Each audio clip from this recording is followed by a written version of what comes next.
que se conecte la transmisión en vivo, por favor. Muy bien. No, Tapia. No tiene volumen.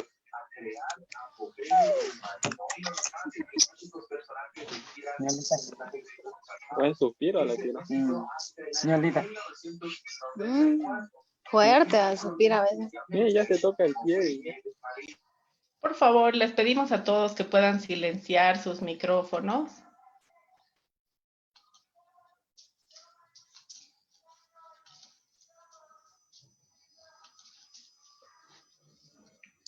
Cuando guste, doctor.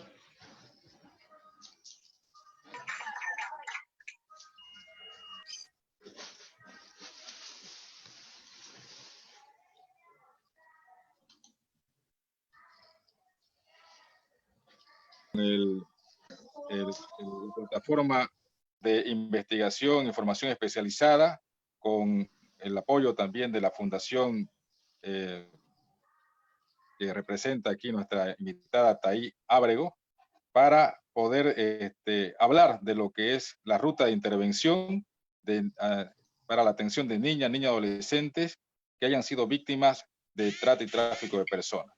Entonces, invitamos a Taí a desarrollar esta primera charla en este primer tema que vamos a ver hoy día, recomendando a todos los participantes, por favor, mantener silenciados sus micrófonos para no interrumpir con los acoples del sonido la disertación que nos va a dar Taí Ábrego en estos momentos. Adelante, Taí, por favor. Muchísimas gracias, doctor Celso. Bueno, desde la ONG Realidades, realmente estamos contentos de poder participar en este espacio.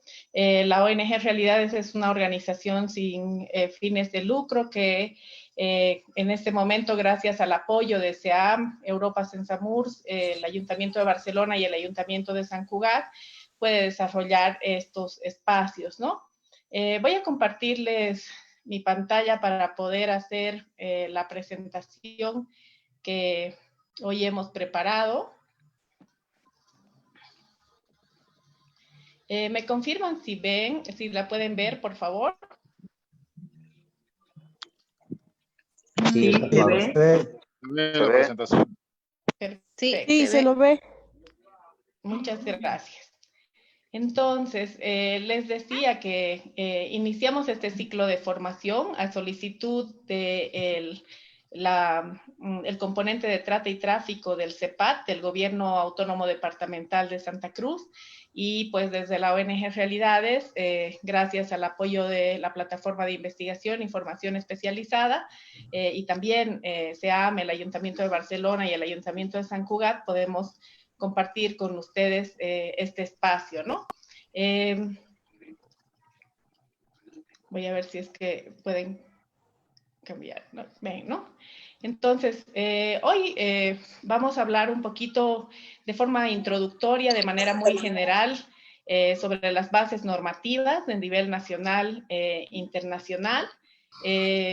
Luego vamos a abordar un poco las definiciones, porque en este tema de delitos de trata y tráfico es importante poder comprender bien los conceptos, las definiciones que hacen al tema de trata, tráfico y delitos conexos, porque una de las principales problemáticas con las que las víctimas y los familiares de las víctimas se encuentran muchas veces es el hecho de que no se tipifique bien el delito, ¿no? A la hora de atenderlo. Entonces, en ese sentido, vamos a hablar un poco de las definiciones, pero sobre todo de los delitos conexos, y luego vamos a pasar ya a la ruta de atención. Esta ruta de atención se desarrolla en base al Protocolo Único de Atención Especializada a Víctimas de Trata y Tráfico de Personas que ha diseñado el Ministerio de Justicia el 2018, y se establece en base al rol de las defensorías de la niñez y adolescencia, ¿no? Entonces, vamos a comenzar indicando que bueno, perdón, antes de iniciar, Isarela levantó la mano. Sí, adelante, por favor, antes de que inicie la presentación. Isarela, ¿tiene la palabra?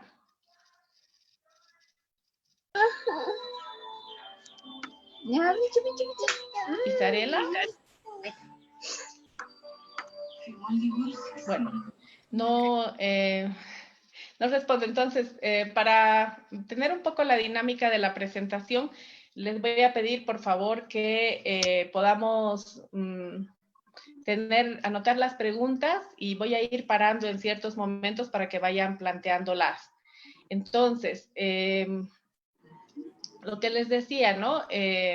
Vamos a hablar primero sobre el marco normativo internacional y bueno, este se responde, por supuesto, a la Declaración Universal de Derechos Humanos, pero también a la Convención sobre los Derechos del Niño, ¿no? La Convención sobre los Derechos del Niño define que los Estados partes tomarán todas las medidas de carácter nacional, bilateral o multilateral que sean necesarios para impedir el secuestro, la venta o la trata de niños para cualquier fin o en cualquier forma, ¿no?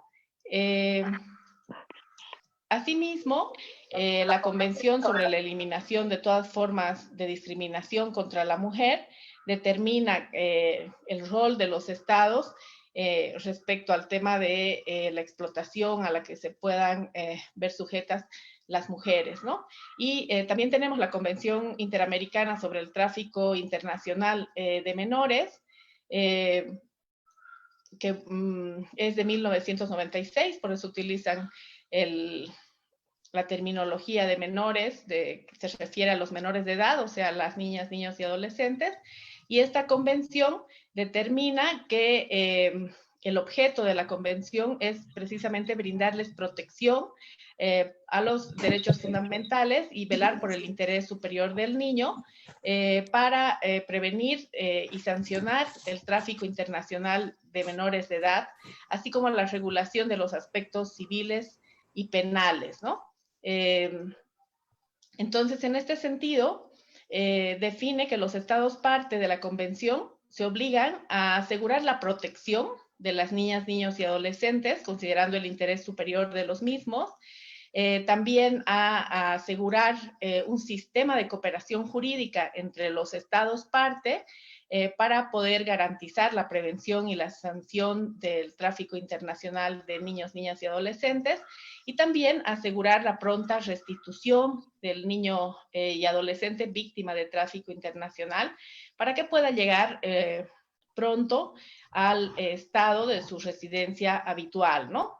Además de este marco normativo internacional, contamos también con la Convención contra la Tortura y otros tratos o penas crueles, inhumanas o degradantes, también con el protocolo para prevenir, reprimir y sancionar la trata de personas, especialmente de mujeres y niños, que es el protocolo de Palermo. También tenemos un marco normativo en el Estatuto de Roma, en el protocolo facultativo de la Convención sobre los Derechos del Niño relativo a la venta de niños, prostitución infantil y la utilización de niños y la pornografía. Además de la Convención de las Naciones Unidas contra la Delincuencia Organizada Transnacional y sus protocolos, ¿no? Además de esto, tenemos a nivel nacional la propia Constitución Política del Estado, que tiene una articulación específica respecto a la trata y tráfico de personas, y tenemos una amplia normativa que se define en la Ley 263 contra la trata y tráfico de personas, promulgada el 2012, ¿no? Y a partir de ella contamos con el Consejo Plurinacional contra la Trata y Tráfico de Personas y con consejos departamentales, ¿no? Además del reglamento correspondiente, ¿no? Y vinculada a esta normativa específica que tenemos en la Ley 263 contra la Trata y Tráfico de Personas, pues tenemos también la Ley 348 y contra toda forma de violencia, ¿no? Hacia la mujer, y también el Código Niño, Niña, Adolescente, que definen aspectos específicos en relación al tema de trata y tráfico, ¿no? La Constitución Política del Estado, como les decía, en el artículo 15, parágrafo 5, define que ninguna persona podrá ser sometida a servidumbre ni esclavitud y se prohíbe la trata y tráfico de personas, ¿no? Y el artículo 61 prohíbe el trabajo forzado y la explotación infantil. Además de este marco normativo, tenemos un amplio desarrollo de marco normativo en Bolivia, desde el Código Penal, el Código de Procedimiento Penal.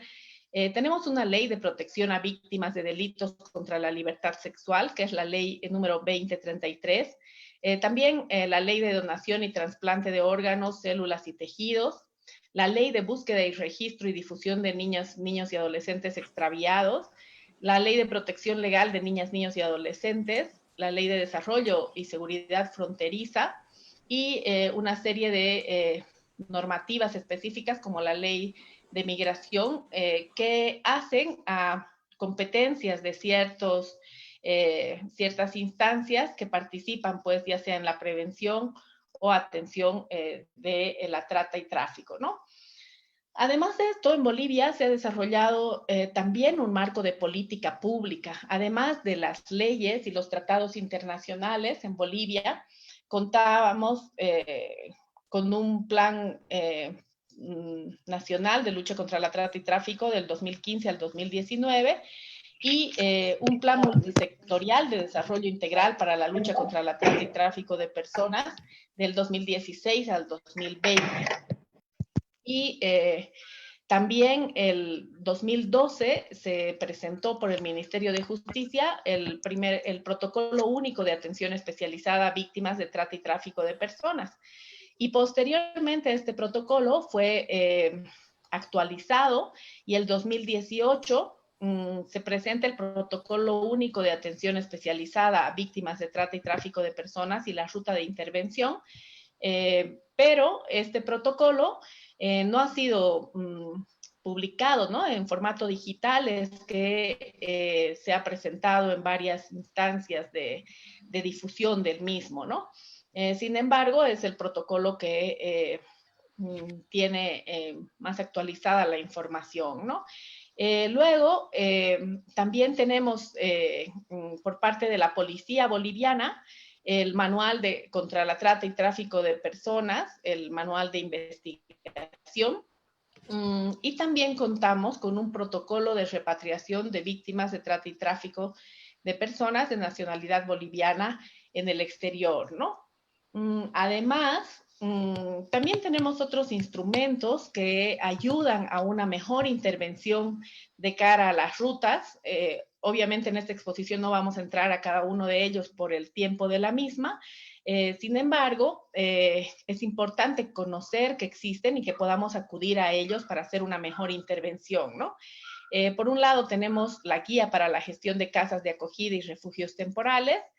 Por otro lado, tenemos por parte de la Fiscalía General del Estado el manual de entrevistas a víctimas y testigos en las áreas de psicología, trabajo social y la unidad de protección a víctimas y testigos, la VT. Luego la Fiscalía General del Estado también ha diseñado la guía de uso de la cámara Gesell, ¿no? También tenemos los lineamientos sobre la protección de los niños, niñas y adolescentes víctimas de la trata de personas, que ha sido diseñado por UNICEF. Además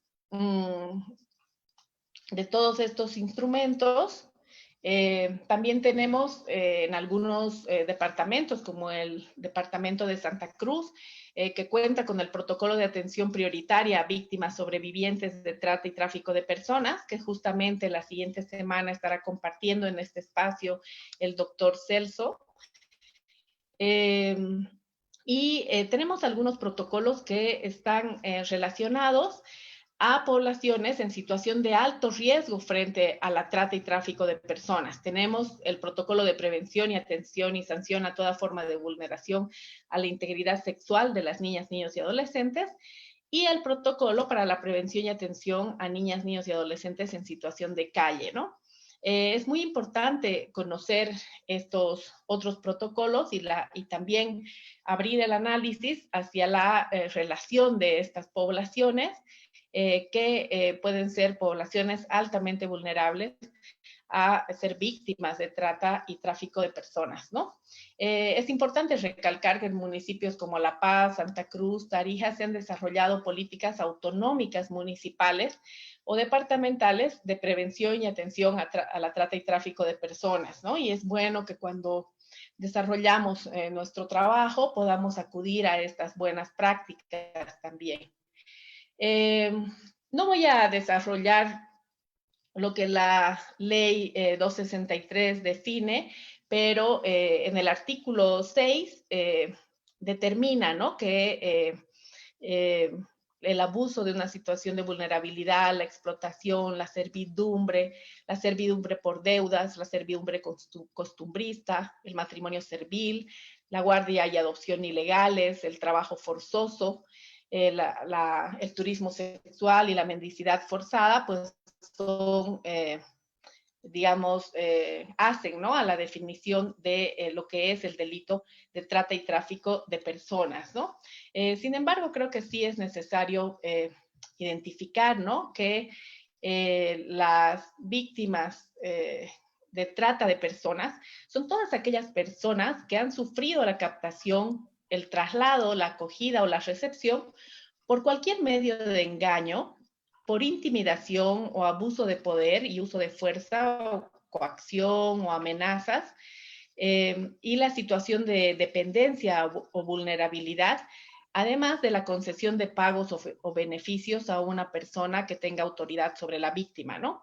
Y el tráfico de personas, la víctima del tráfico de personas es la persona que, siendo objeto del tráfico, sufre una vulneración en sus derechos en el transcurso de su traslado de un lugar a otro, ¿no? Dentro del, ¿cuáles son los fines de la trata de personas de acuerdo a la ley?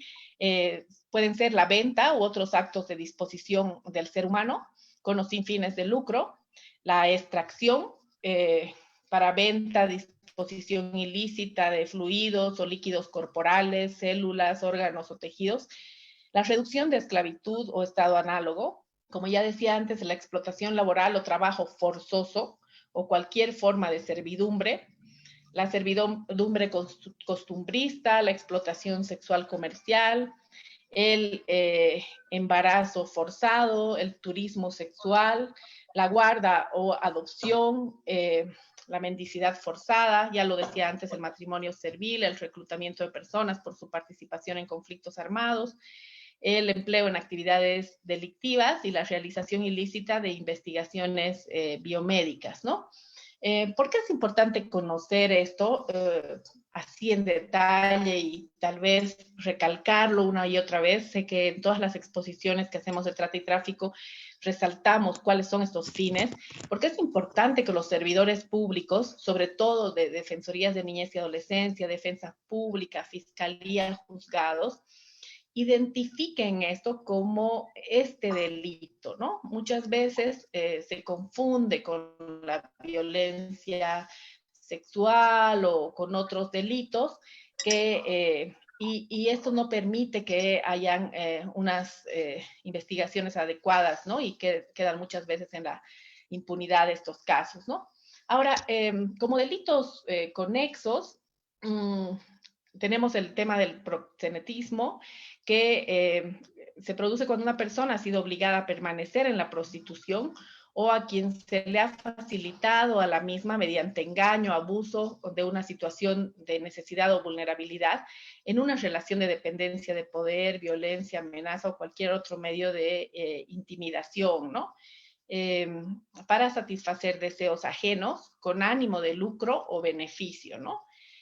Luego también tenemos la pornografía, que es la persona quien sin su consentimiento se le produce, obligue o facilite o induzca por cualquier medio a realizar actos sexuales o de exhibicionismo corporal con fines lascivos con el objeto de videograbarlos, de fotografiarlos, filmarlos, exhibirlos o describirlos a través de anuncios impresos, la transmisión de archivos de datos en red pública o de comunicaciones, sistemas informáticos, electrónicos o similares, ¿no? Y también tenemos la violencia sexual comercial, ¿no?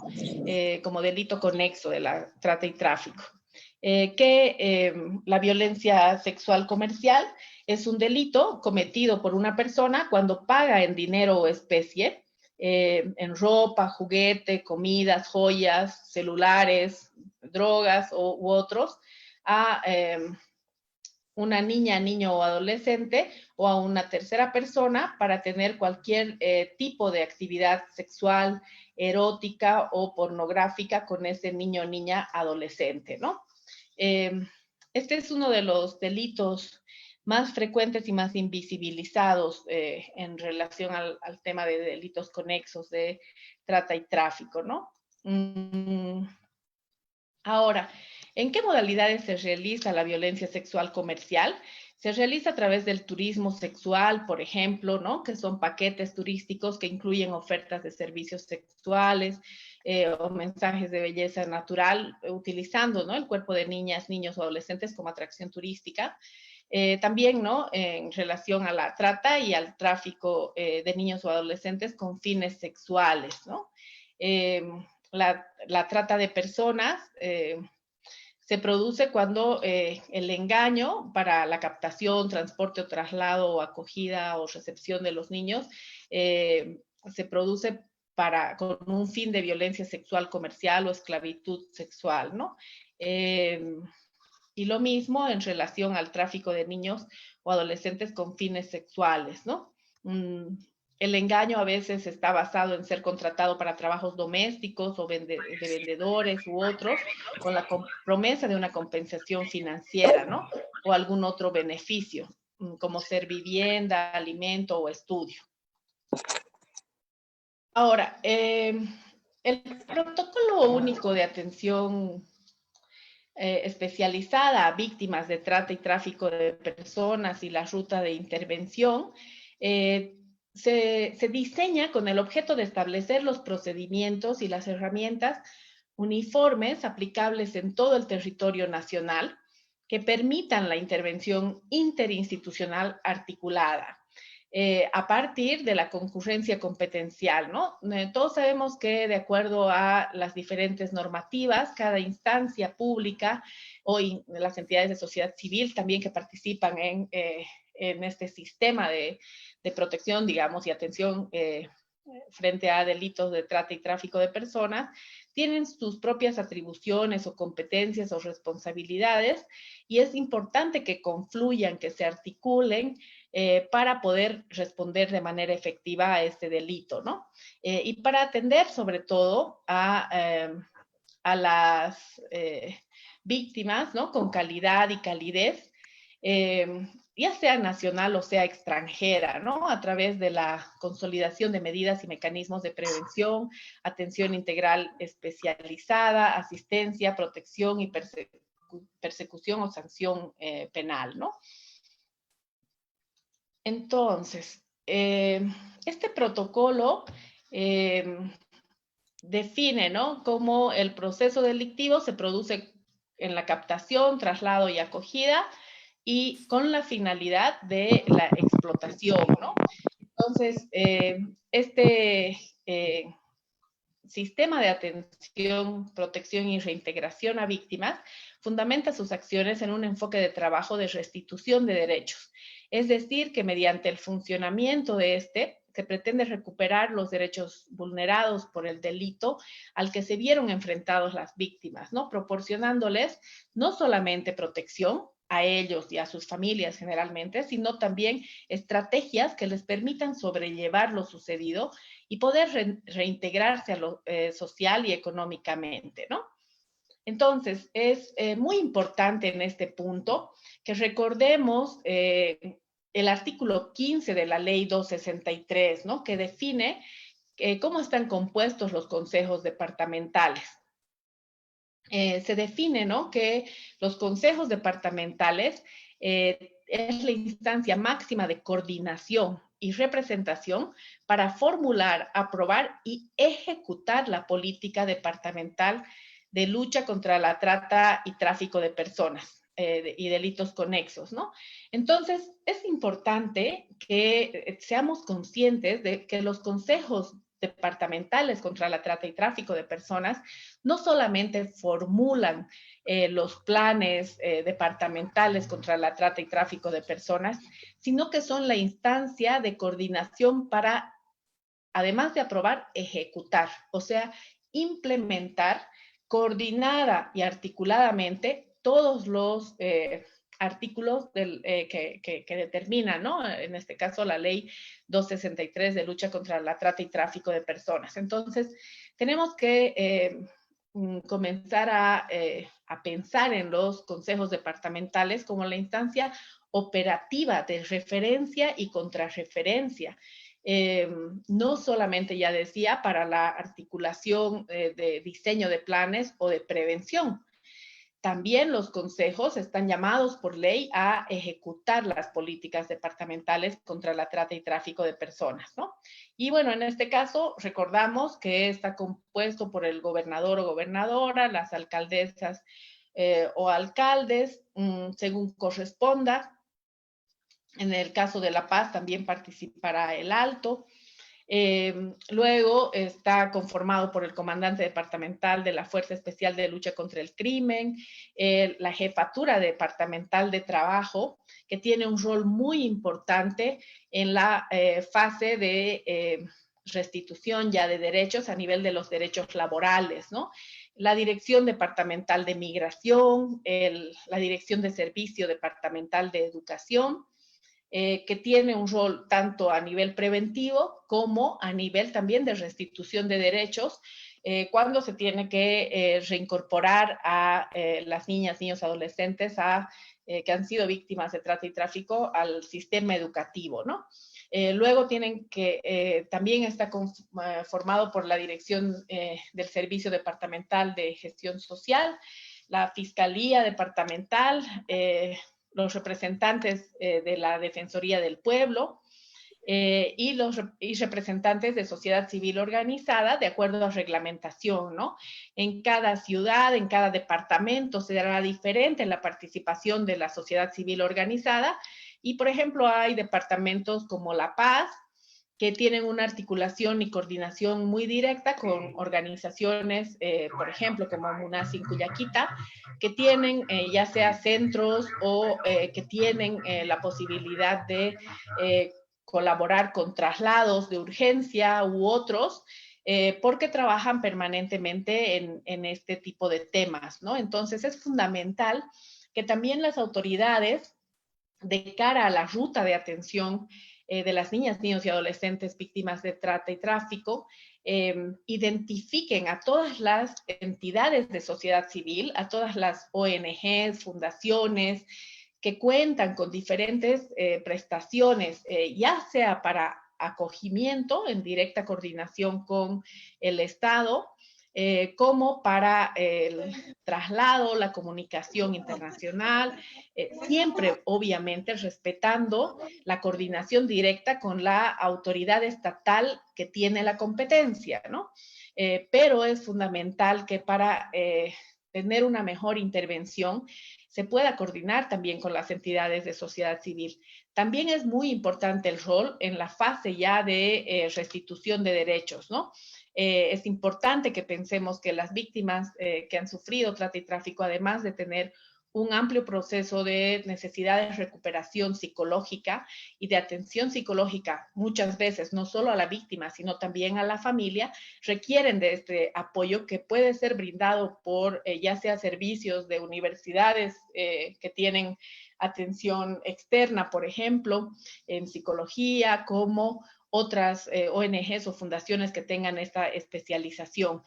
Lo mismo a nivel educativo, a nivel laboral, a nivel de todos los derechos, ¿no?, que se tienen que restituir a las víctimas en este caso, ¿no? Esto es fundamental y aquí hace un trabajo muy importante todo el que trabaja en emprendedurismo, en apoyo a los derechos laborales, porque tenemos que buscar que todas las garantías estén dadas para que no vuelvan a ser captadas las víctimas en este caso, ¿no? Entonces, es muy importante recordar esto y bueno, todo esto ya estará regulado en los reglamentos de los consejos departamentales contra la trata y tráfico de personas, ¿no? Y aquí también vamos a recordar y recalcar esto porque nos parece muy importante de cara a la implementación de la ruta de atención, que los consejos departamentales, además de formular el plan departamental, tienen la atribución de implementar y ejecutar la política departamental de prevención, atención y protección y reintegración integral a las víctimas, ¿no? Además, obviamente, de realizar el seguimiento y el monitoreo, coordinar con el Consejo Plurinacional y las entidades territoriales autónomas y las propias, ya decía, instituciones públicas o privadas, ¿no? Que pueden no necesariamente ser parte, en algunos casos, del Consejo, pero que pueden en determinados momentos colaborar, ¿no? Pero es fundamental que esos consejos también incluyan a la sociedad civil que trabaja en estos ámbitos, ¿no?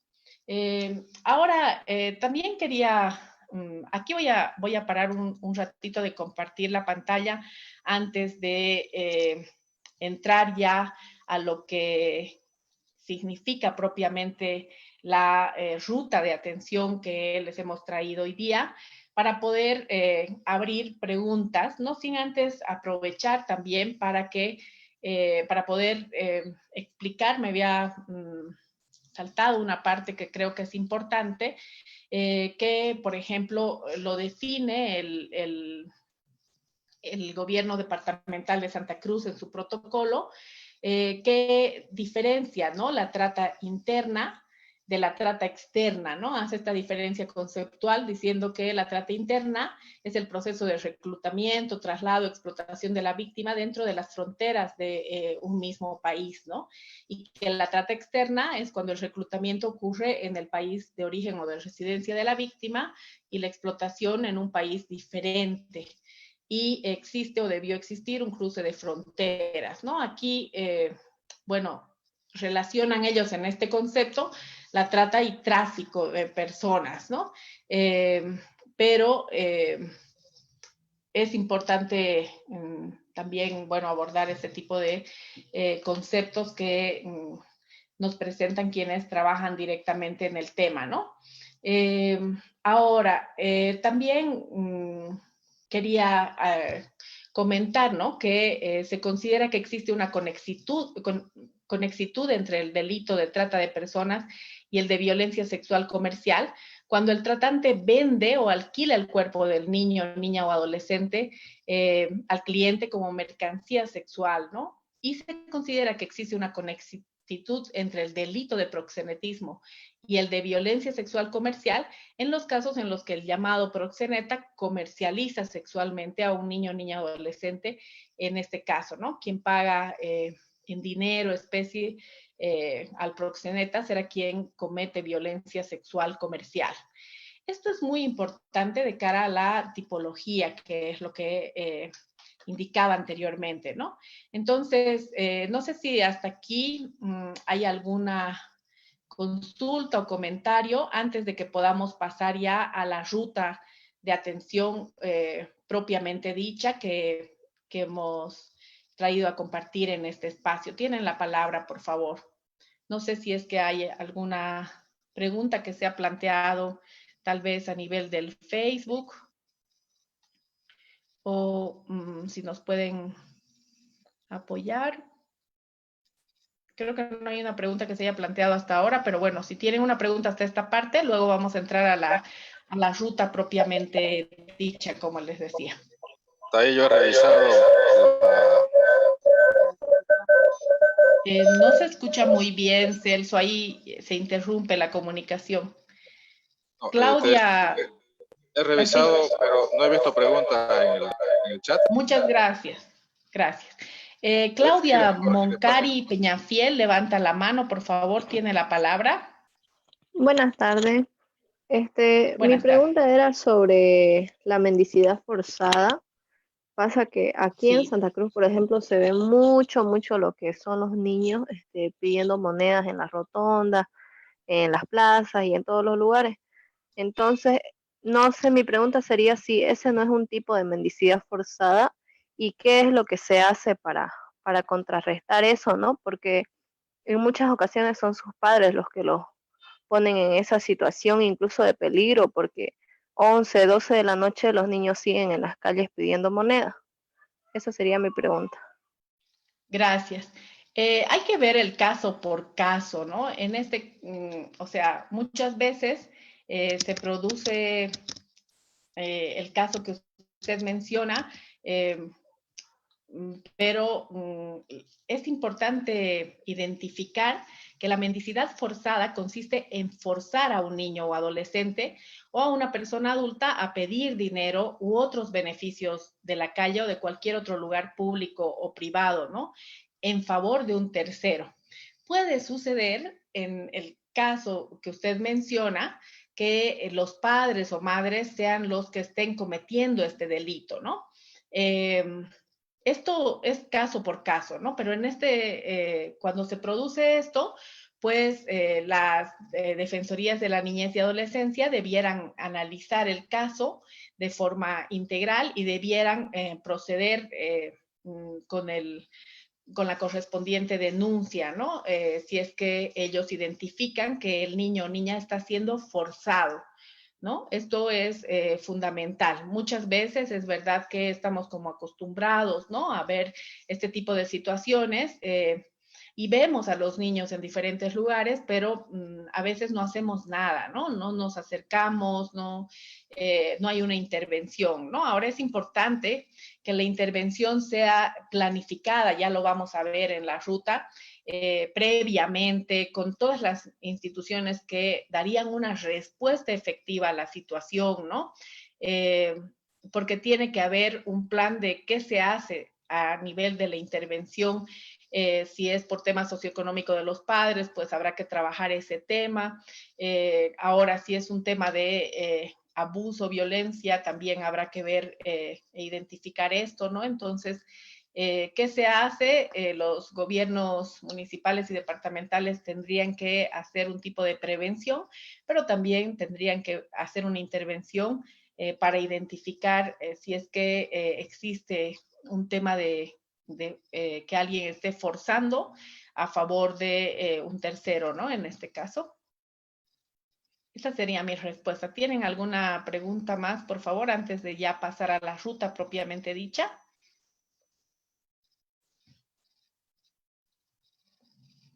Maribel Terceros. Aló, buenas tardes. Buenas tardes. Una consulta. Cuando nosotros vemos esta situación, ya sea con estudiantes niños, con estudiantes de secundaria, de primaria, ¿qué sugieren los protocolos o las normas que hagamos como profesores o como administrativos de una unidad educativa? ¿Qué es lo primero que tendríamos que hacer? Gracias. Gracias.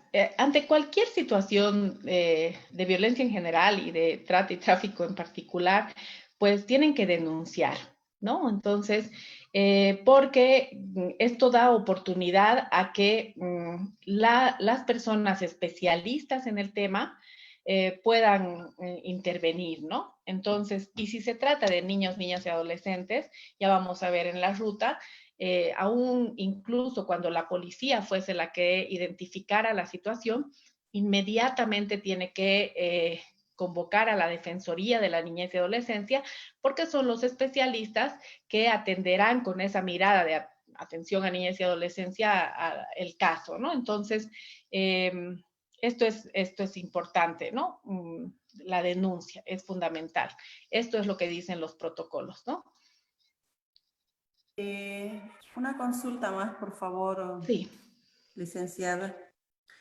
¿Hay un tiempo límite en cuanto a la denuncia?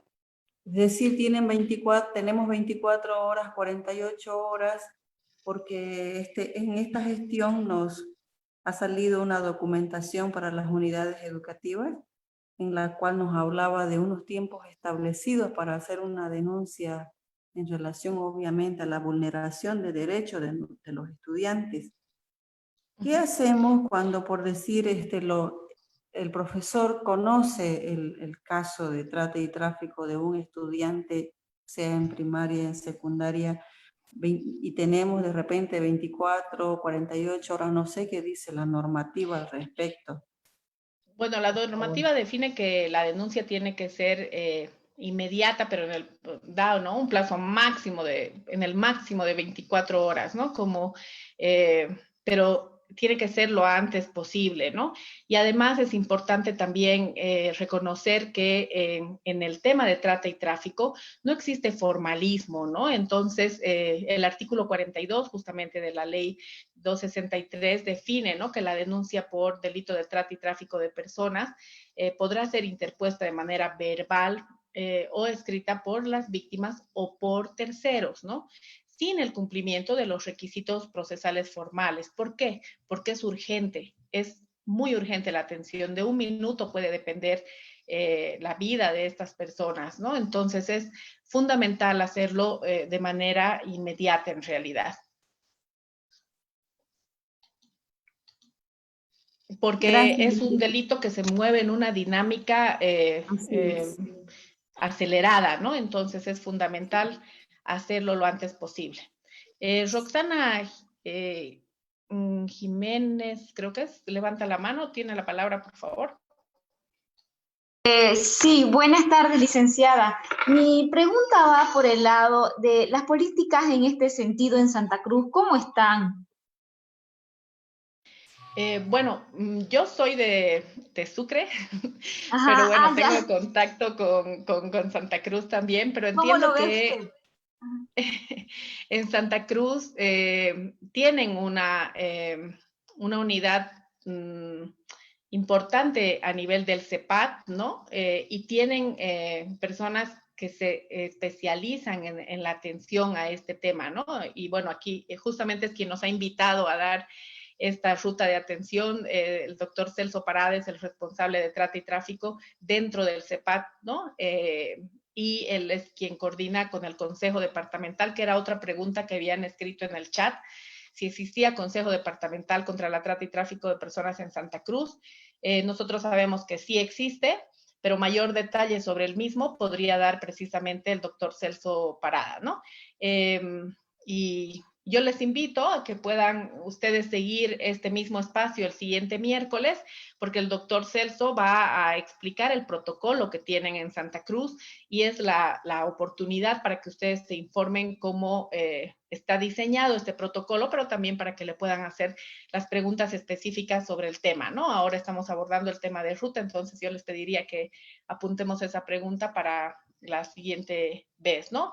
Sin embargo, nosotros vemos que a diferencia de otras ciudades como Sucre o Chuquisaca en este caso, sí tienen un equipo, ¿no? De que este equipo considero personalmente que debería ser más amplio, sí, también, pero existe el equipo, existen las responsabilidades específicas dadas y ese es un gran avance en relación a muchos otros municipios y departamentos que no lo tienen, ¿no? En Sucre particularmente tenemos solamente un CEPAT que tiene una persona asignada, no tiene un equipo interdisciplinario. En cambio, el CEPAT de Santa Cruz tiene un equipo interdisciplinario amplio que entiendo hace, por un lado, prevención, por otro lado, atención, y tiene esta persona que se dedica específicamente al tema de la coordinación precisamente con el Consejo de Trata y Tráfico y respecto a trata y tráfico, ¿no? Ahora, de que todo es perfectible, es todo perfectible, obviamente, pero esa sería mi respuesta inicial. Gracias. No sé si tienen alguna intervención o pregunta.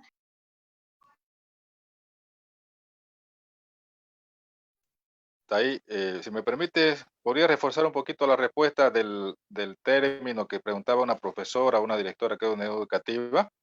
Por favor, doctor. Ya, en realidad, bueno, hay dos situaciones, ¿no?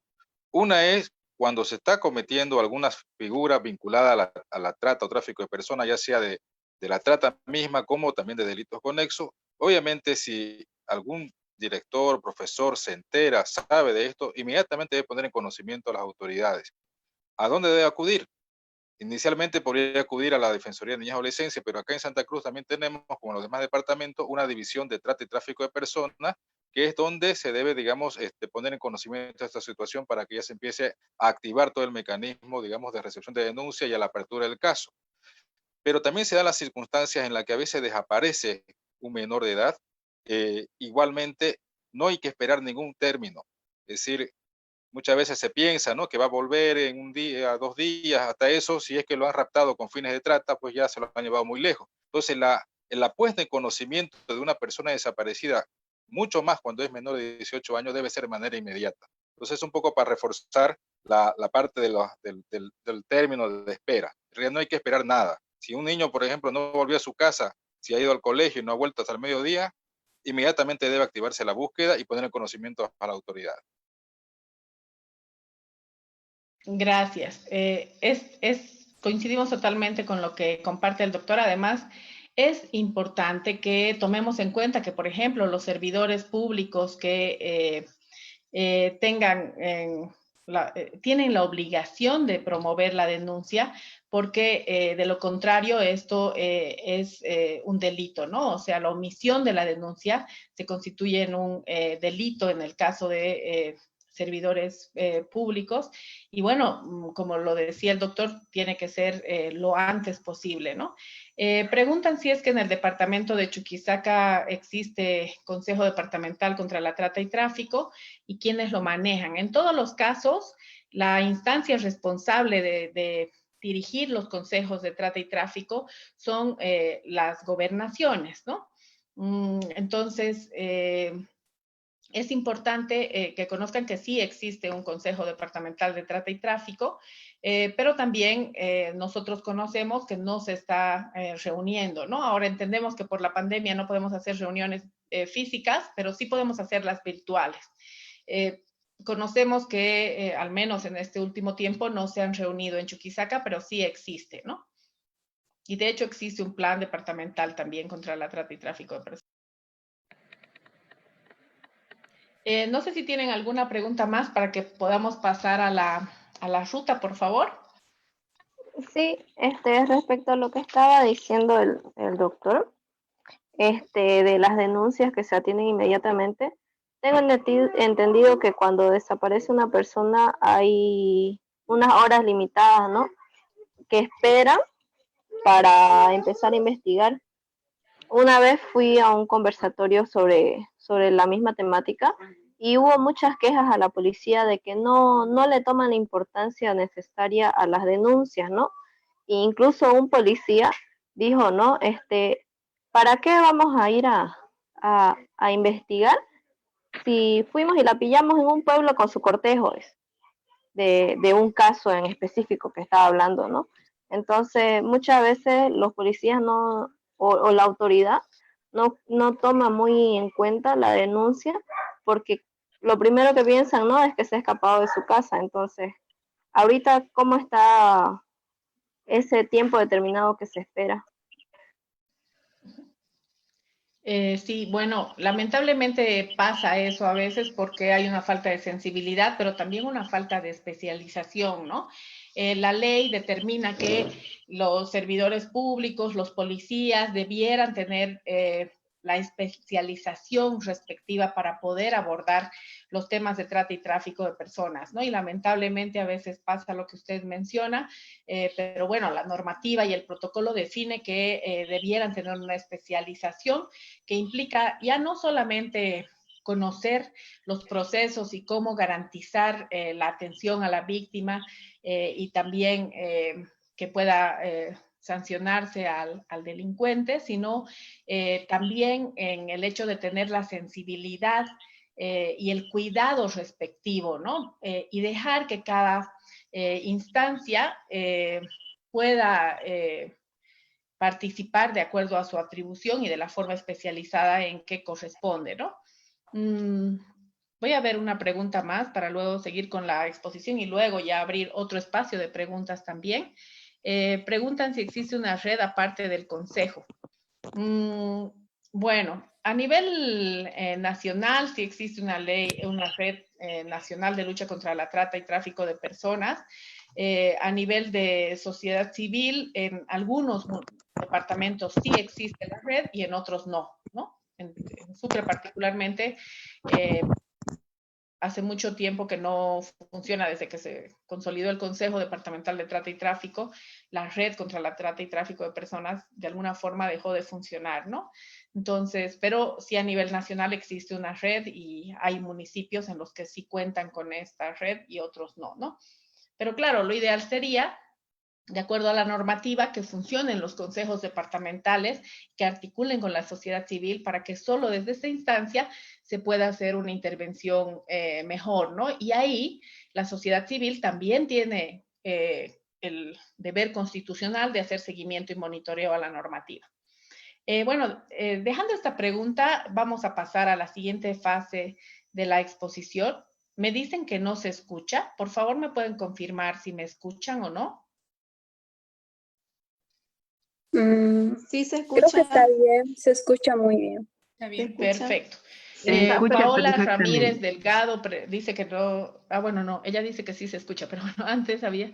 Rodia Irina, por favor, revise sus entradas de audio, porque sí escuchan los demás. Entonces, continúo. Y luego vamos a tener otro espacio, por favor, de preguntas, ¿no?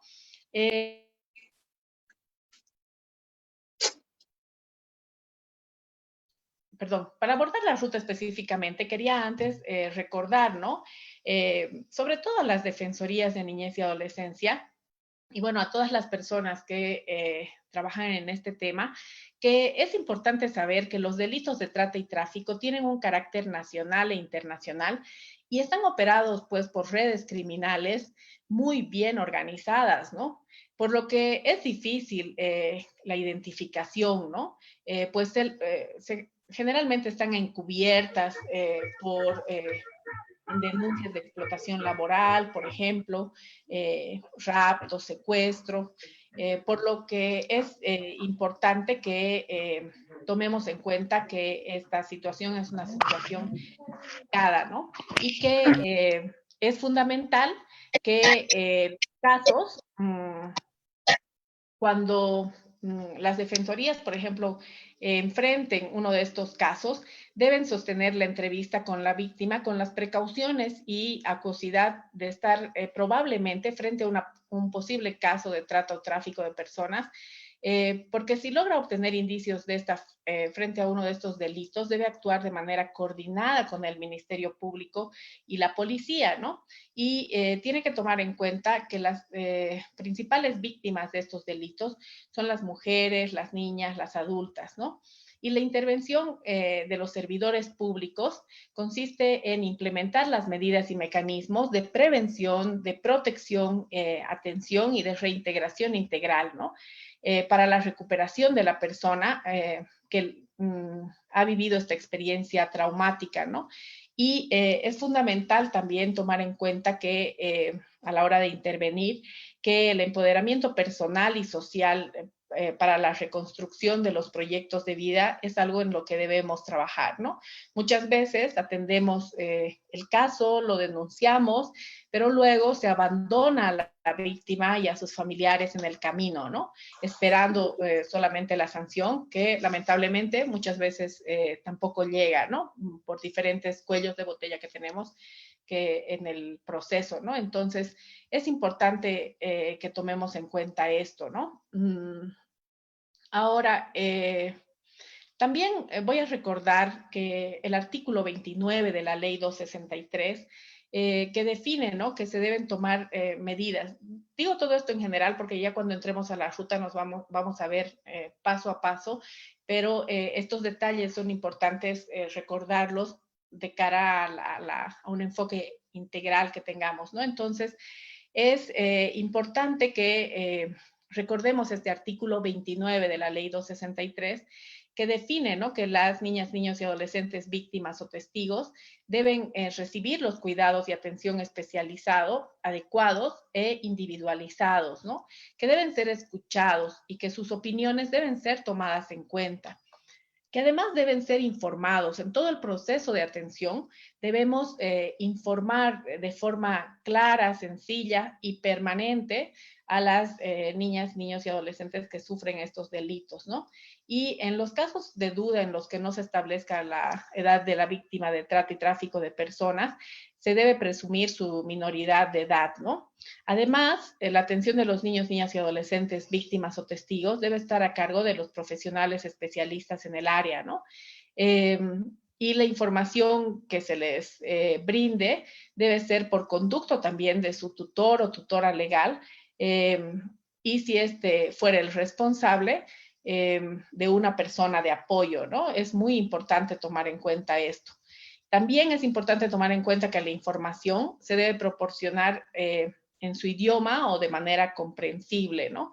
Y en el caso de niños, niñas, adolescentes, víctimas o testigos, las entrevistas, los exámenes u otro tipo de investigaciones deben estar a cargo de los profesionales especializados y que se deben realizar en un entorno adecuado y en cámaras GESEL, en su idioma, ya les decía, con presencia del padre o madre o el tutor, ¿no?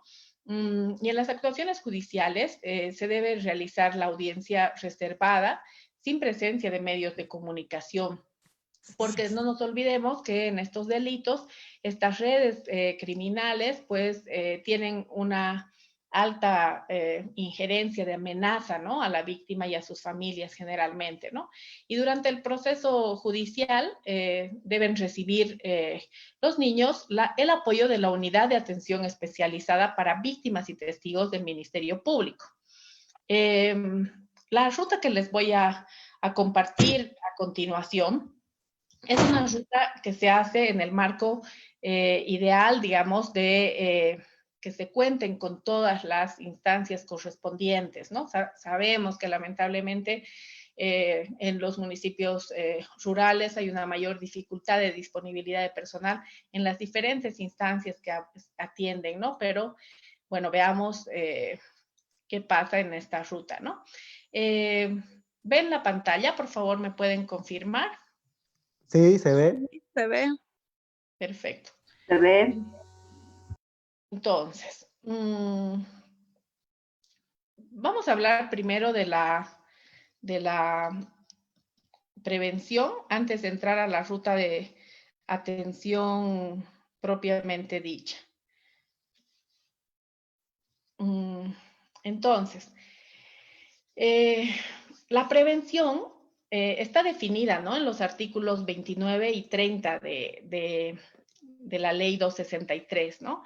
Y define que bajo la coordinación del Consejo Departamental de Lucha contra la Trata y Tráfico, en el ámbito educativo, de manera informal, se debe impulsar, organizar y desarrollar actividades de información y concientización dirigidas a la ciudadanía, ¿no? Luego, en el ámbito comunicacional, los medios de comunicación son los que deben contribuir a la lucha contra la trata y tráfico de personas a través de la difusión gratuita, además de espacios informativos en aquellos casos de desaparición de personas, ¿no? También se define que en el ámbito laboral, el Ministerio de Trabajo y Seguridad Ciudadana tienen que estar a cargo de este ámbito de prevención y que en este caso las defensorías deben coordinar con las instancias correspondientes el control y cumplimiento de las disposiciones establecidas para viajes, ¿no? Este es un aspecto muy importante de cara a la prevención de la trata y tráfico de personas, ¿no? Los controles de viaje. Entonces, esta ruta que les presento es una ruta hecha en base al protocolo, pero de cara a tomar en cuenta el rol de las defensorías de niñez y adolescencia. Entonces, aquí es importante recalcar que para el tema de prevención, las defensorías de niñez y adolescencia tienen que ser parte y tienen que coordinar con el Consejo de Trata y Tráfico, ¿no? Ahora, un segundito, por favor, que voy a abrir otra presentación que está un poquito más clara.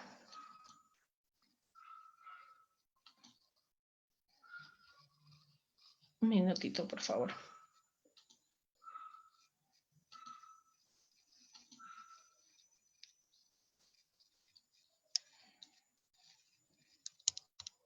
Ahora.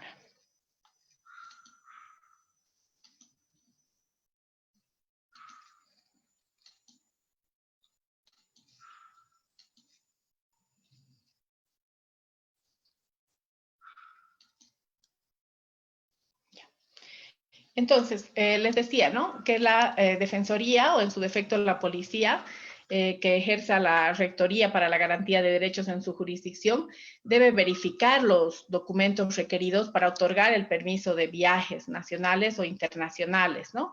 Y se debe verificar en terminales la documentación requerida. Son las instancias correspondientes, son la policía, el Ministerio de Gobierno, el Ministerio Público, las defensorías, las Fuerzas Armadas y otras instancias que combaten la trata y tráfico de viajes. Aquí es muy importante todo el tema de control en trancas, ¿no? Cuando son viajes por orden terrestre y todo esto, ¿no? Entonces, también es importante resaltar para este tema de prevención que los viajes al exterior deben ser expresamente autorizados por el juez en materia de niñez y adolescencia, ¿no? Y la Dirección de Migración es la que debe controlar y autorizar la salida, ¿no? Esto queríamos resaltar en el tema de prevención antes de entrar ya a la ruta de atención propiamente dicha, ¿no? Ahora, pero antes de continuar, es importante resaltar que a este nivel de prevención, si las defensorías de niñez y adolescencia ya conocen, ¿no? Que en el ámbito educativo se tiene que desarrollar concientización, información sobre estos temas, es fundamental que la Defensoría de Niñez y Adolescencia impulse, organice y desarrolle estas actividades de concientización, ¿no? Coordinando con las instancias educativas en este caso, ¿no? Entonces, la Defensoría, en el caso de verificar los requisitos para otorgar el permiso de viajes nacionales e internacionales, debe, cuando se trate de niños y adolescentes acompañados por la madre, padre, tutor o guardador, lo que debe hacer es revisar, ¿no? El documento de identidad de la madre o padre, la cédula de identidad de los niños, el certificado de nacimiento y adicionalmente, en caso de que los niños viajen acompañados solo por la madre o padre, deberán presentar los documentos de identificación y la autorización escrita de la madre o padre que no viaja, ¿no? O el poder especial para personarse a tramitar la verificación de documentos, ¿no? O presentar dos garantes, ¿no? Adicionalmente, en el caso de que no se cuente con la autorización de la madre o padre, deberá presentar la documentación respectiva que evidencia la imposibilidad de autorización, ¿no? Ya sea el certificado de defunción o así. Además, en el caso de las niñas y adolescentes que viajen solos o acompañados por familiares o terceros, deberá presentarse la autorización escrita de padres o madres o el guardador o tutor, ¿no? O en su defecto la documentación respectiva que evidencia la imposibilidad de autorización, ¿no? Y en el caso de viajes colectivos, es importante que se presente la documentación que respalde el motivo de viaje, la identificación del medio de transporte y la persona a cargo, ¿no? La identificación de la persona responsable que acompaña al grupo hasta su retorno, el certificado de antecedentes policiales y la autorización de la, en este caso si es una unidad educativa u otra instancia, en el caso de viajes deportivos u otros, por ejemplo, ¿no? Y en el caso de que el adolescente a partir de los 12 años viaje solo o por vía terrestre, debe contar con la autorización expresa de los progenitores, ¿no? En caso de que el niño o adolescente a partir de los 5 años viaje solo por vía aérea, deberá contar también con esta autorización expresa. Recalco todos estos aspectos porque son precisamente los aspectos que van a prevenir que las niñas y niños no estén expuestos al tema de trata y tráfico de personas, ¿no? Entonces, Ahora,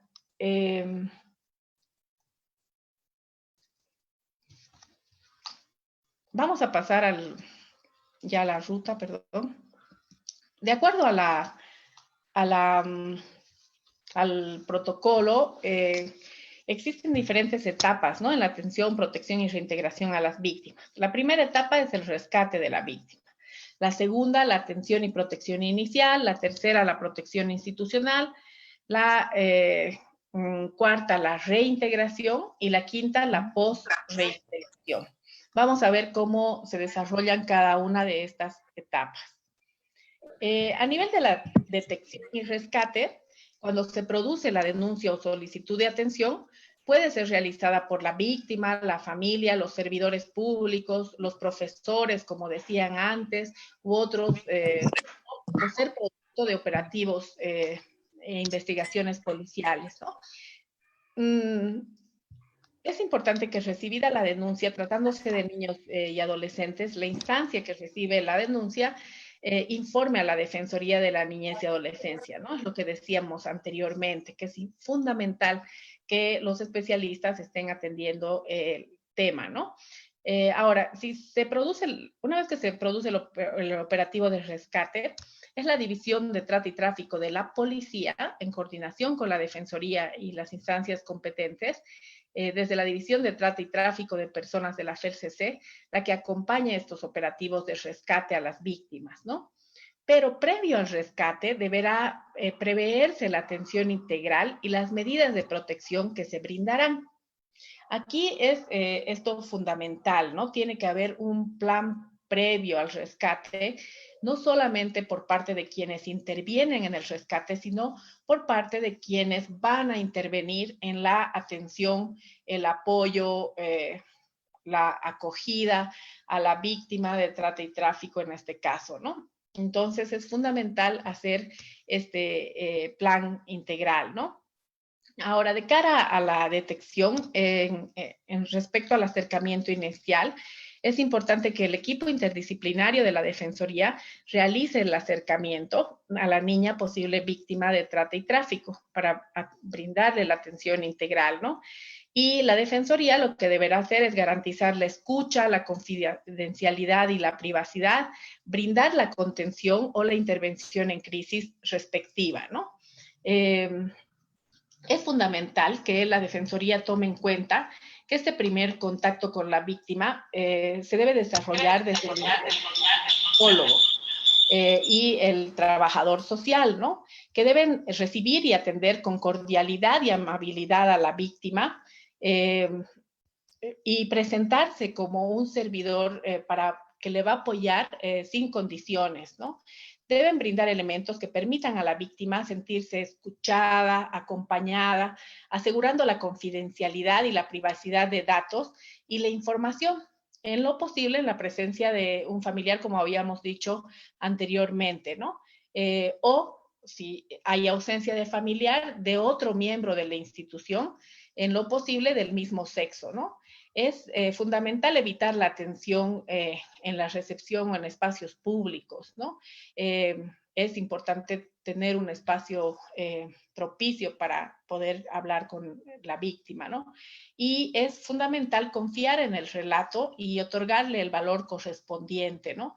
Evitar emitir juicios de valor o estereotipos o condenar determinadas conductas, ¿no? Ya hemos visto que en estos delitos muchas veces está presente el tema de violencia sexual comercial y muchas veces tenemos estereotipos respecto a todos estos temas y a veces hay prejuicios sociales que hacen que culpemos a la víctima de alguna forma y muchas veces nos podemos expresar de ciertas maneras que puedan más bien hacer sentir culpable a la víctima, ¿no? Y esto es totalmente contraproducente. Entonces, es necesario evitar los juicios de valor estereotipados y condenar estas conductas, ¿no? Entonces, es fundamental brindarle la contención o la intervención en crisis de acuerdo al caso.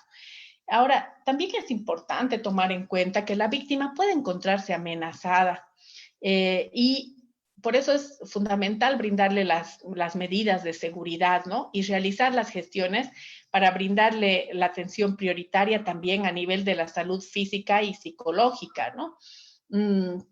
Y evitar peyorativos, paternalistas o asistencialistas, ¿no? Entonces, todas estas cosas tenemos que tomar en cuenta al momento de la detección o el rescate, ¿no? Ahora vamos a seguir con la siguiente fase de la ruta, ¿no? Respecto a la atención y protección inicial, es importante que comprendamos que el abordaje integral puede comprender el acogimiento circunstancial, la asistencia integral, ¿no? Se tiene que hacer una valoración psicológica, un diagnóstico social, la remisión de antecedentes ante el Ministerio Público desde el área legal, ¿no? Y derivar a un centro especializado de atención a víctimas de trata y tráfico.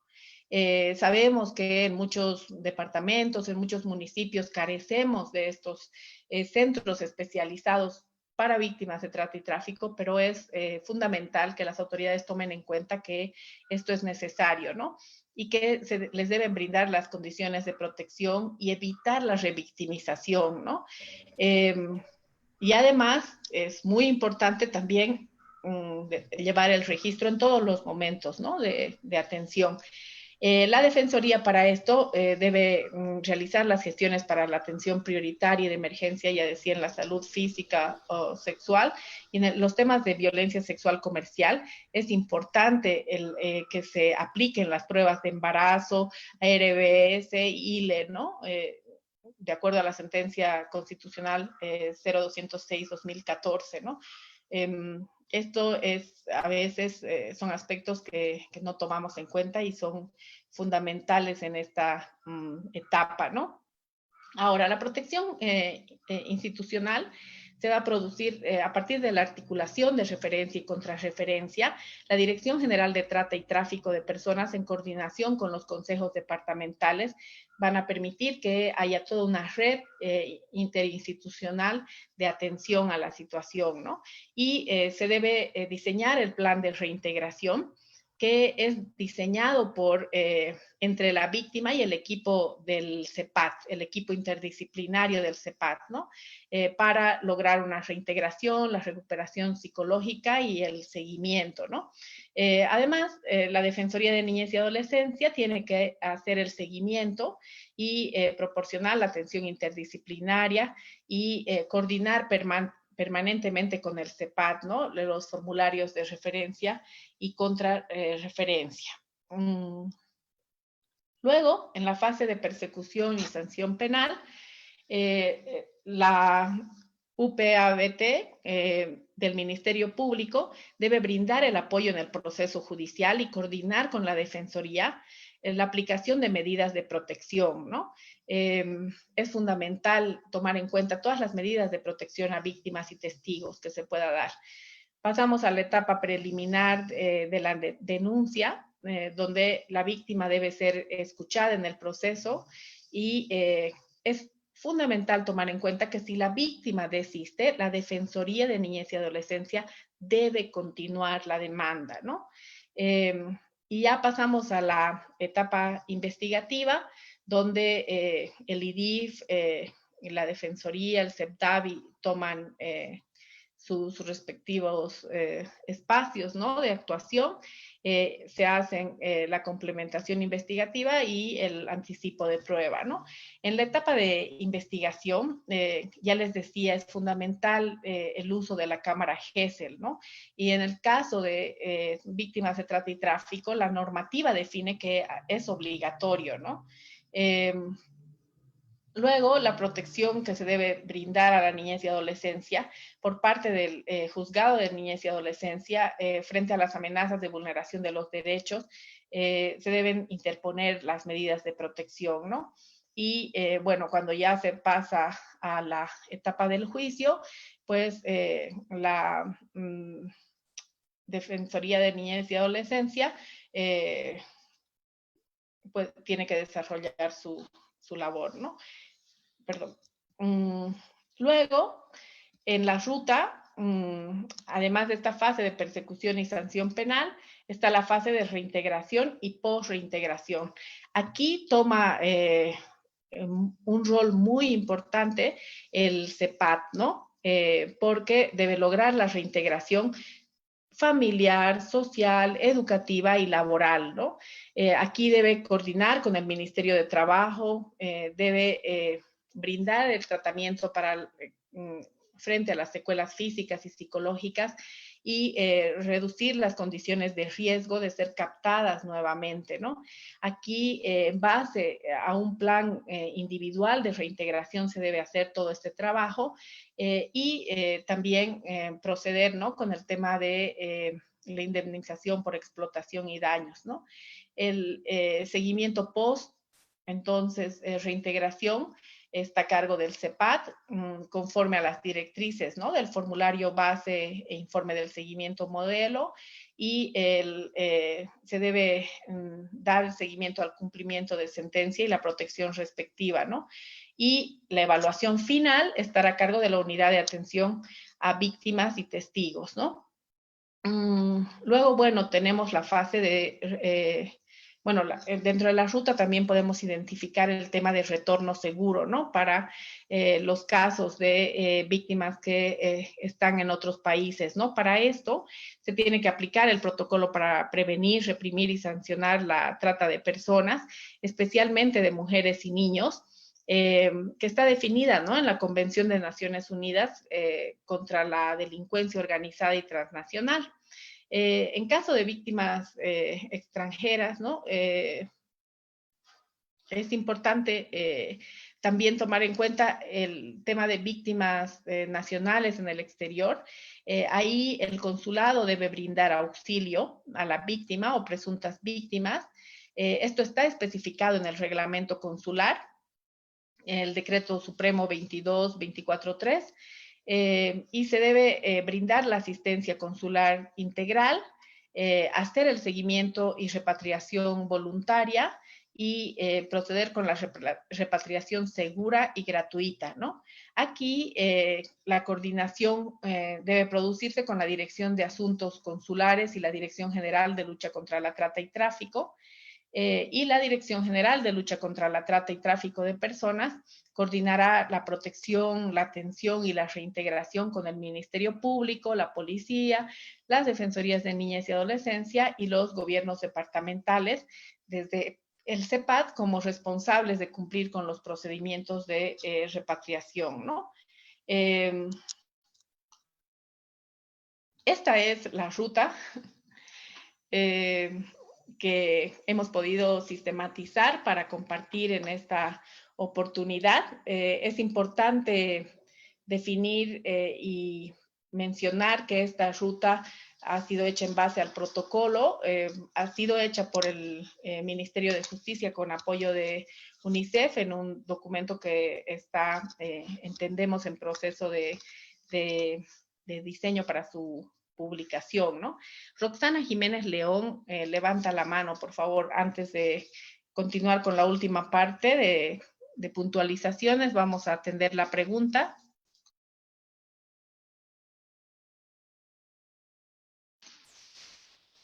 Roxana Jiménez, ¿tiene la palabra? No, Lice, se quedó ahí la manito, no tengo ninguna pregunta. Está bien. ¿Hay alguien entonces que tenga alguna pregunta? Sé que para los que no son abogados, a veces estas rutas pueden ser así un poco difíciles de comprender en todo el tema, pero la idea de este espacio es brindarles este enfoque general.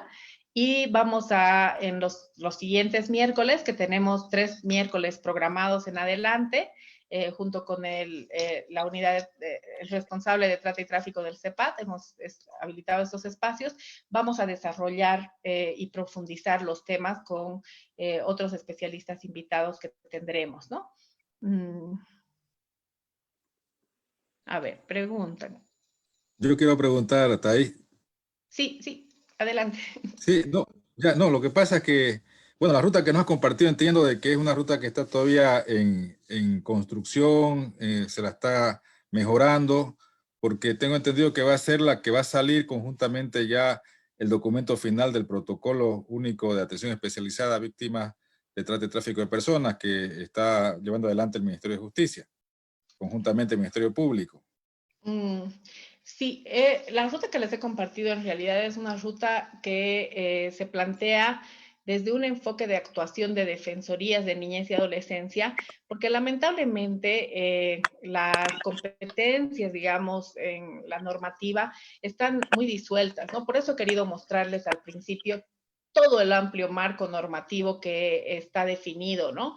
Hay muchísimas leyes que definen estas rutas de atención, pero sí está hecha en base al protocolo que tiene que salir público, ¿no? Que ya lo tenemos en digital, pero también está hecha en base a esta mirada desde el rol de las defensorías de niñez y adolescencia, porque lamentablemente es muy genérico, digamos, en la normativa, ¿no? Sin embargo, hemos querido hacer un poco hincapié en qué hace la defensoría, ¿no? Sin embargo, la ruta está hecha completamente en base a la normativa vigente, ¿no? Por lo tanto, es una otra forma de explicar las actuales leyes, ¿no? Que todo eso está absolutamente normado, ¿no? No hay nada adicional en esta exposición que haya hecho que no se diga en todo el marco normativo que les he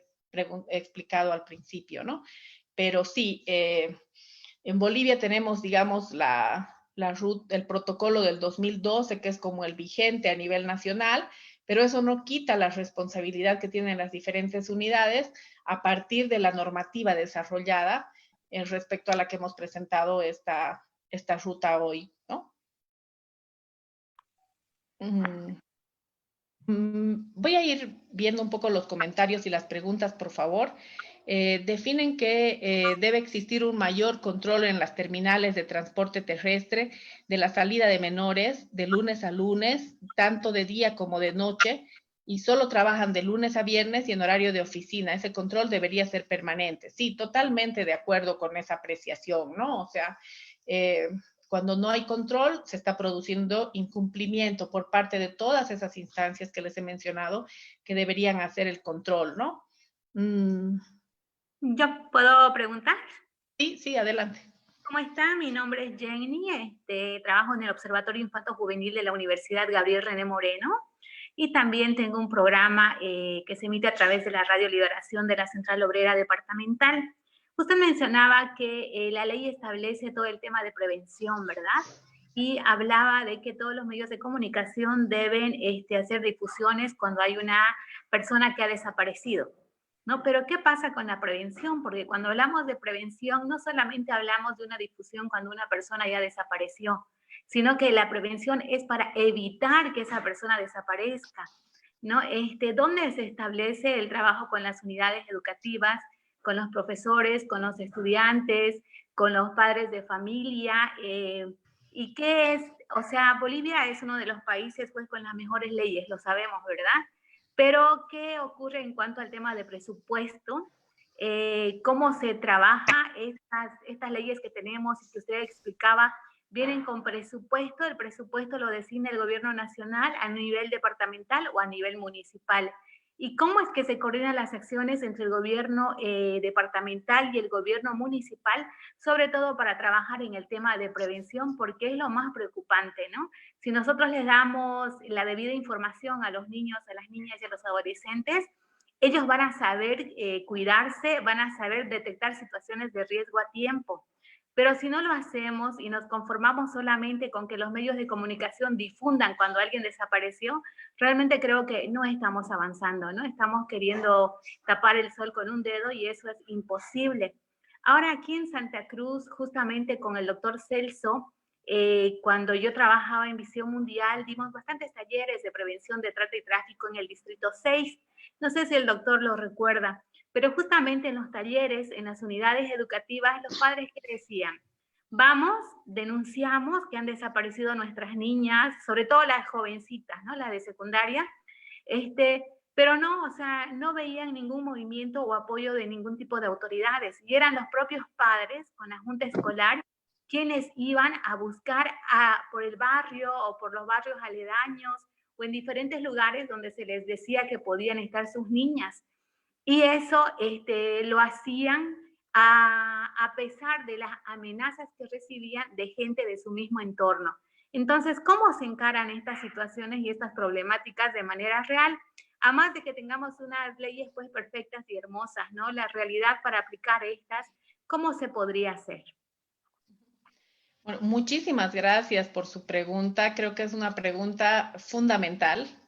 Es muy necesario que todos analicemos esta situación y voy a ir respondiendo de la siguiente manera, ¿no? Evidentemente tenemos estas leyes, pero lamentablemente este amplio marco normativo no se conoce y no se asume a cabalidad, ¿no? Entonces, usted preguntaba dónde la ley dice que en el ámbito educativo, ¿no? En la ley 263, el artículo 20 es el que define este tema en el ámbito educativo y define que el Ministerio de Educación debe diseñar y aplicar los programas, las campañas educativas y otros para la prevención de trata y tráfico de personas y delitos conexos.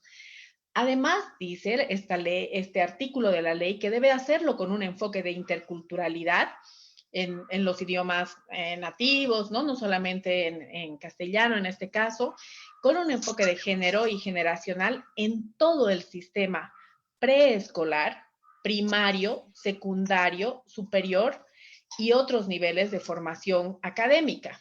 Además, este artículo define que las universidades públicas y privadas deben aportar con investigaciones y con campañas informativas, ¿no? Y también define que la Escuela de Formación de Maestros, la Escuela de Gestión Pública Plurinacional y la Academia Diplomática, la Universidad Policial, la Universidad Militar, los institutos de posgrado, deben incorporar en su currícula la temática de trata y tráfico, al igual que la Escuela de Jueces y Fiscales, que obligatoriamente deben diseñar y ejecutar cursos de capacitación y formación relacionados a la temática, ¿no? Para conocer la legislación vigente, ¿no? Además, el artículo 21 de la Ley 263 define la actuación en el ámbito educativo no formal.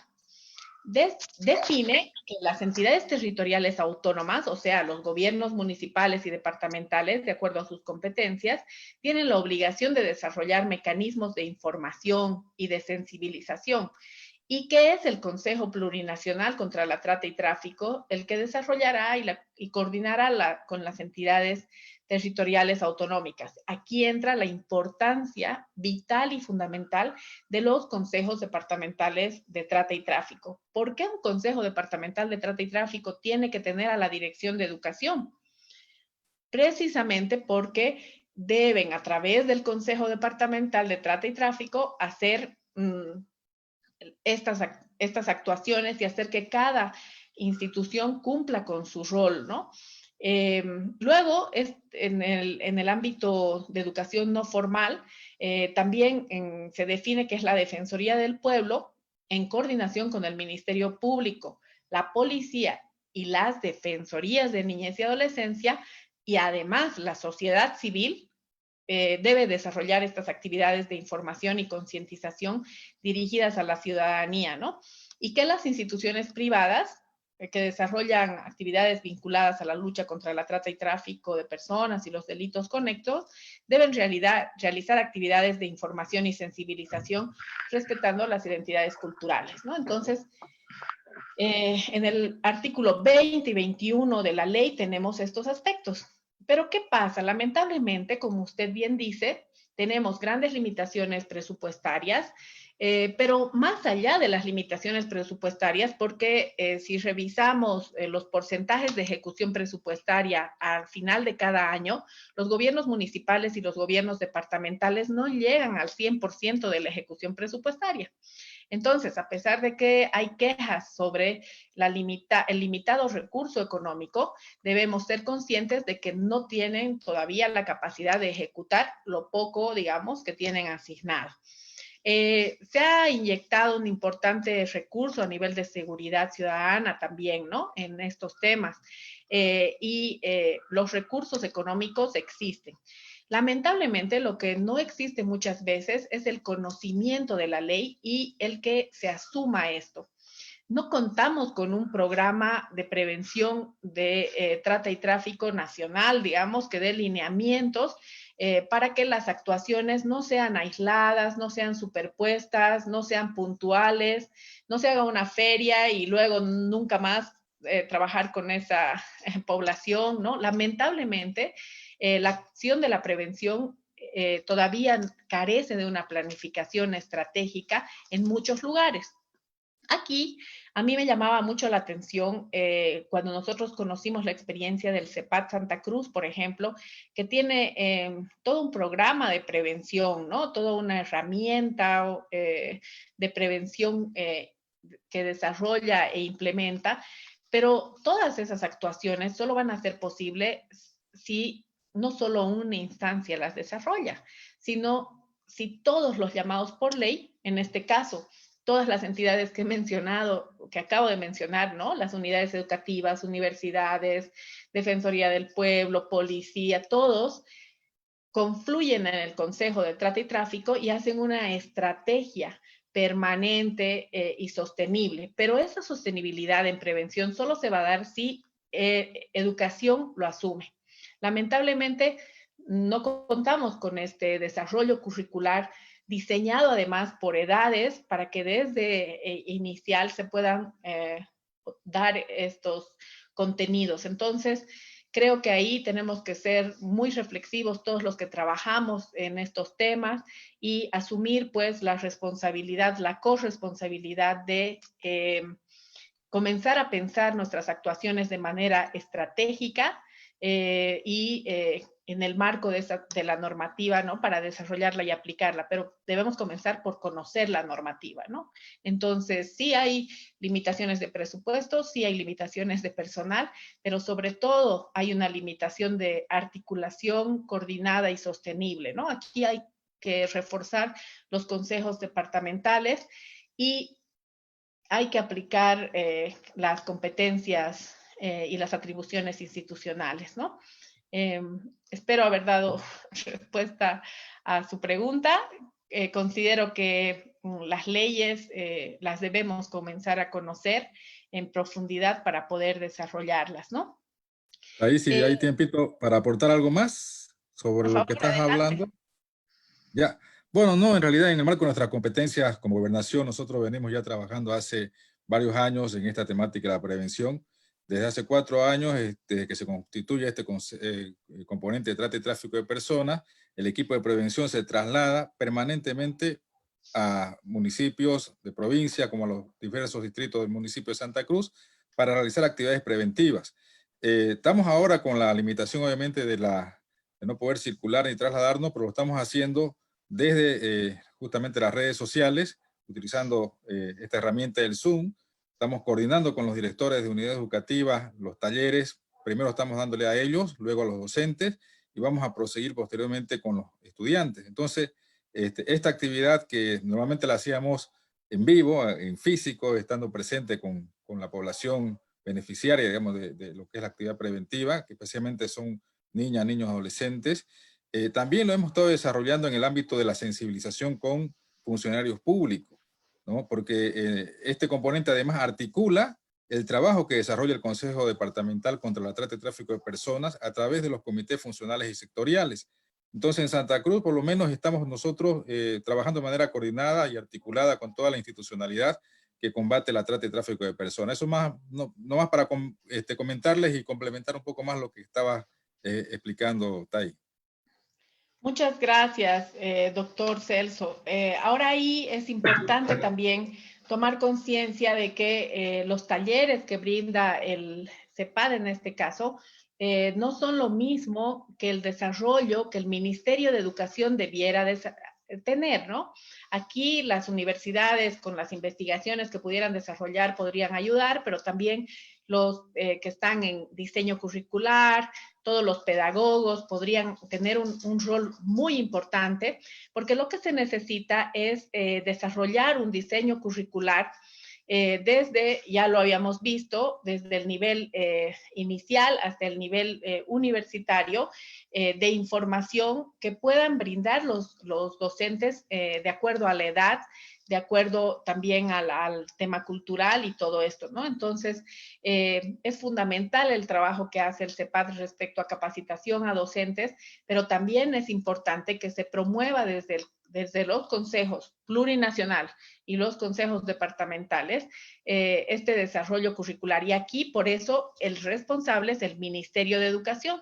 El Ministerio de Educación tendría que tener todo un desarrollo curricular respecto a este tema para que sea un tema de formación transversal en todas las edades y no responda a una acción que hace la unidad educativa una vez al año o así, ¿no? Entonces, esto es una tarea pendiente, en este caso no del CEPAT, sino del Ministerio de Educación, ¿no? Y aquí podrían aportar mucho las universidades, los pedagogos, respecto a ese desarrollo curricular, ¿no? Hay una pregunta sobre el tema del retorno, ¿no? Al lugar de origen. Preguntan quién activa, ¿no? En relación al retorno seguro al lugar de origen, es la Dirección General contra la Trata y el Tráfico que lidera el retorno de la víctima al lugar de origen y debe hacerlo en coordinación con los consejos departamentales, ¿no? Que a su vez tienen que coordinar con las defensorías de niñez y adolescencia y los CEPATs, porque son los que van a dar la atención para la reintegración a la víctima, ¿no? Ahí es importante mencionar que en relación a las víctimas que no están o no son del lugar de origen, existen diferentes posibilidades, ¿no? Y esto se desarrolla muy bien en el Manual de Investigación contra la Trata y Tráfico de la Policía Boliviana, ¿no? Dentro del territorio, la víctima extranjera con quien después de realizar la notificación al consulado o la misión diplomática más cercana e implementar el abordaje integral de emergencia, se le debe brindar el apoyo al retorno seguro o regulación bajo la coordinación con los consulados, ¿no? Y las direcciones de migraciones, desarrollando las actuaciones referentes a la otorgación de permisos especiales de residencia temporal o permanente de acuerdo al caso. Si la víctima, por ejemplo, no habla el idioma del país o destino, se le debe facilitar un traductor, ¿no? Si la víctima no quiere retornar, se deben realizar las gestiones correspondientes a la posibilidad de visas especiales para víctimas de trata y programas de inmigrantes existentes dentro del país, ¿no? A veces no tenemos estos programas, pero sí se tiene que desarrollar la regularización de la situación migratoria, ¿no? ¿Por qué? Porque tenemos que asegurar todos los aspectos que hagan que no pueda ser captada nuevamente, ¿no? En el exterior, la víctima nacional en el exterior, con quien se implementa el procedimiento de repatriación bajo coordinación de la Dirección General de Lucha contra la Trata y Tráfico y el Ministerio de Relaciones Internacionales y las autoridades del país. Aquí tienen un rol muy importante los consulados, ¿no? Son los consulados los que tienen que brindar el auxilio a la víctima y la asistencia consular integral, además, ¿no? Y gestionar y restablecer la protección de las víctimas, denunciar a las autoridades locales competentes en el país receptor, realizar el seguimiento a la investigación y al proceso hasta la etapa conclusiva en razón de la denuncia y brindar la asistencia de emergencia y repatriación voluntaria, ¿no? Garantizando un retorno seguro a la repatriación a las víctimas que de manera voluntaria y bajo el consentimiento informado puedan coordinar. La Dirección General de Asuntos Consulares, Jurídicos y Administrativos y el Viceministerio de Gestión Institucional y Consular, además de la Dirección General de Lucha contra la Trata y Tráfico, son las autoridades competentes en estos casos, ¿no? Y en estos casos, en los casos en que sean niñas o niños adolescentes, el consulado debe dotar del documento de viaje provisional, adoptar las medidas de previsión y protección en el proceso de repatriación, brindar la asistencia de emergencia, ¿no? De residencia temporal, por ejemplo, y periodos de reflexión para la víctima. Es fundamental esto, ¿no? Y elaborar los informes socioeconómicos en relación a los costos de medidas de previsión, protección, repatriación y realizar las gestiones correspondientes con la Dirección General de Asuntos Consulares, Jurídicos y Administrativos, ¿no? Y los operadores de servicio de transporte de pasajeros deberán trasladar de forma gratuita a las víctimas de trata y tráfico de personas cuando decidan retornar a sus países, ¿no? Y aquí se debe tomar la previsión del acompañamiento y cuidado respectivo y realizar las gestiones para la repatriación en coordinación con la Dirección General de Asuntos Consulares y la Dirección General de Lucha contra la Trata y Tráfico de Personas, ¿no? Esa sería la... Licenciada ahí. Sí, dígame. Quiero hacer una consulta. Mire, qué ideal sería lo que, es hermoso lo que usted está planteando, pero la realidad nacional es otra, ¿no? Y a mí, digamos, voy más por la prevención, ¿ya? La prevención que se debe dar, por ejemplo, desde las escuelas. Pero una falla grande, y tenemos que ser, bueno, yo particularmente que trabajo en un centro educativo, me doy cuenta que falla enormemente la Defensoría del Menor. ¿En qué sentido? No ponen a funcionarios ideales, uno. Otro problema que se tiene es de que siempre la burocracia se antepone ante cualquier situación de justamente de prevención, ya sea de abuso sexual, de drogadicción o lo que usted quiera, que estemos previniendo cualquier situación de riesgo de nuestros menores. ¿Por qué? Porque siempre la Defensoría dice, hagan una carta, cuando debería tener un sistema establecido de permanente apoyo a nivel escolar, sin necesidad que se los convoque, sin necesidad que se los llame. Entonces, sí, estoy de acuerdo con que se deben desarrollar algunos curricularmente las medidas preventivas desde el Ministerio de Educación, pero la Defensoría tiene que también funcionar más en ese rol preventivo y no, digamos, tener esa postura cómoda, ¿no? Entonces, a través de una carta, digamos, recién ellos actúan, cuando lo correcto es sus actuaciones permanentes que tienen que hacer y además que tienen que justamente hacer todas las medidas de prevención en los, vamos a decir, en las escuelas, para justamente prevenir que haya justamente este tipo de tráfico de niños y niñas, ¿no? Entonces, me apunto más, voy más por la prevención que deben incluso tanto las instituciones en defensa del menor asumirlas como tal y dejar de ser tan burocrática, tan incluso, yo les voy a decir, tienen trabajo limitado. Entonces, la Defensoría debe escoger un personal idóneo justamente en defensa de los niños. O sea, este es mi punto de vista. ¿Ya? ¿Puedo hablar? Perdón, antes de la siguiente intervención, yo quisiera, por favor, aclarar desde el marco competencial, ¿no? Yo hoy lo que les he expuesto es lo que define la norma y lo que ampliamente diferentes protocolos están diseñando, pero lamentablemente no los conocemos, ¿no? Yo, va a disculpar, pero no concuerdo con usted en el hecho de que la Defensoría de la Niñez y Adolescencia es la que tiene que hacer la prevención. El Código Niño-Niña Adolescente define unas atribuciones para defensorías de niñez y adolescencia y otras atribuciones para el gobierno municipal de niñez y adolescencia.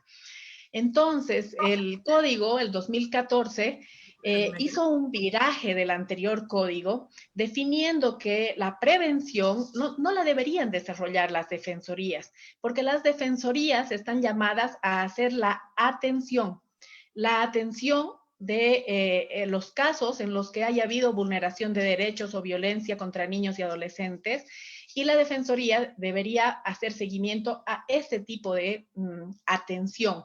cuando ya se produce el hecho de vulneración, de violencia, ¿no? Entonces, el Código Niño, Niña, Adolescente define que es atribución del gobierno municipal. Entonces, muchos gobiernos municipales en su organización interna continúan dándole la tarea de prevención a las defensorías, sin incrementar el personal que pueda especializarse en prevención, porque las defensorías de la niñez y adolescencia tienen tantas atribuciones y se han ampliado con el código el 2014 que no dan abasto de alguna forma, ¿no? O sea, en cada distrito hay 1 o 2 equipos, depende esto del gobierno municipal. En la mayoría de los gobiernos municipales rurales, como preguntaban, no existen defensorías con personal completo, entonces mal podrían hacer los funcionarios el trabajo de atención y prevención. La prevención es tuición del gobierno municipal. En este caso, lo ideal sería que los gobiernos municipales cuenten con unidades de prevención especializadas. Tenemos un avance muy importante en Tarija, ¿no? En el municipio de Tarija, la Secretaría de Mujer y Familia, además de las unidades de defensorías de niñez y adolescencia, tiene una unidad especializada de prevención. Esta unidad especializada de prevención ha hecho varios desarrollos y entre ellos cuentan, por ejemplo, con un plan municipal de prevención de trata y tráfico. Entonces, tienen personal especializado que precisamente trabaja con los ámbitos educativos, con los ámbitos que corresponden, pero aquí recalco la importancia de que cada uno debe asumir su rol. Si el sistema educativo asume el rol de que tiene que asumir, que define la ley, que deben dar la educación formal, y las otras instancias que he mencionado, como la Defensoría del Pueblo, por ejemplo, y sociedad civil, articuladas, tienen unas estrategias de prevención a mediano y largo plazo con intervenciones sistémicas que diferencien, ¿no? Prevención primaria, de secundaria y de terciaria, en este caso, que es la que se haría cargo la Defensoría de la Niñez y Adolescencia, a nivel de la primaria y la secundaria, podrían hacer un otro tipo de intervención de mayor impacto, ¿no? Entonces, yo ahí, va a disculpar, pero difiero un poco en el concepto porque la normativa define que las defensorías deben hacer la atención y el gobierno municipal debe hacer la prevención. Entonces, aquí falta que los gobiernos municipales asuman esa atribución de hacer la prevención, ¿no? Pero reitero, considero que la prevención debe estar programada, debe hacer que todos los actores llamados por ley, que ya han visto que son varios, confluyan, articulen, coordinen para poder desarrollar una prevención efectiva. Muchas gracias. Alguien quería hablar, perdón, continúe. Gracias. Buenas tardes a cada uno de los presentes. En esta oportunidad quería, sí, evidentemente también yo discrepo con la compañera que mencionó anteriormente, porque las defensorías tienen sus competencias y sus atribuciones y no puede realizar ninguna documentación sin que esté en las competencias de las defensorías. A veces los padres de familia vienen, nos quieren hacer realizar algunos documentos que no es nuestra competencia, no son nuestras atribuciones, y es atribución del juzgado de la niñez y adolescencia para permisos internacionales, ¿no? Y también que tenemos que hacer conocer que el rol fundamental que debe jugar la familia en la prevención, la familia. En este caso también tener una coordinación directa con Ceresi, con CEGIP, que ellos también extienden los documentos. También por esos medios también podemos reducir lo que es la trata y tráfico, ¿no? Con la extensión de documentos. Todo eso también. Y también hacer también que hablando también de los padres sobre las redes sociales, a veces los papás no saben qué tipo de solicitudes están aceptando sus hijos a través de las redes sociales. Yo creo que también es fundamental el rol de los padres, sobre todo en la prevención de la lucha contra la violencia. Y gracias. Muchas gracias. Bueno, por la hora ya tenemos que ir cerrando, por favor. Entonces, van preguntando por aquí. Es necesario, dicen, que las unidades educativas cuenten con los profesionales, psicólogos y trabajadores sociales.